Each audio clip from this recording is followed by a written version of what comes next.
નમસ્કાર, આપ જોઈ રહ્યા છો સ્પાર્ક ટુડે ન્યૂઝ। ઈદે મિલાદુન નબીની ઉજવણી હાલોલ શહેર ખાતે ભારે ધાર્મિક વાતાવરણ આનંદ ઉત્સાહથી કરવામાં આવી। હાલોલમાં છેલ્લા 15 દિવસથી શહેરના વિવિધ વિસ્તારોને રંગારંગ રોશનીથી ઝગમગતું કર્યું હતું। નગરની વિવિધ મસ્જિદોમાં 11 દિવસ સુધી મહેફિલે મિલાદનો ભવ્ય કાર્યક્રમ યોજાયો હતો, જ્યારે બુધવારના રોજ ઈદે મિલાદુન નબીની ઉજવણીને લઈને હાલોલ નગરના મુસ્લિમોમાં ભારે ઉત્સાહ સાથે બિરાદરો અને બાળકોએ અવનવા પોશાક પહેરી ઈદે મિલાદુન નબીની ઉજવણી કરી હતી। જ્યારે આ ઉજવણીને લઈને હાલોલ નગરના લીમડી ફળિયા અમીરે મિલ્લત ચોક ખાતેથી ભવ્ય જુલુસ નીકળ્યું હતું, જે નગરના Kasba Huseni Chowk, Rahim colony, Khokhar Faliya, Karim colony, 101 colony, 51 colony, Kothi Faliya, Badshah બાબાની દરગાહ, પાવાગઢ રોડ, મોહમ્મદ ટ્રસ્ટી, કુંભારવાડા, મોઘાવાડા, ઘોડાપીરની દરગાહ, બોમ્બે હાઉસ થઈ પરત લીમડી ફળિયા ખાતે પહોંચ્યો હતો અને સલાતો સલામ બાદ નિયાઝ લંગર તકસીમ કરવામાં આવ્યું હતું। જ્યારે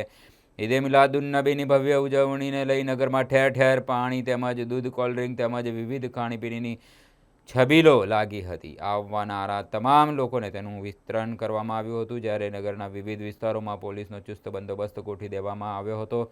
શાંતિપૂર્ણ માહોલમાં મુસ્લિમ સમાજના લોકોએ ઈદે મિલાદુન નબીની ઉજવણી કરી હતી।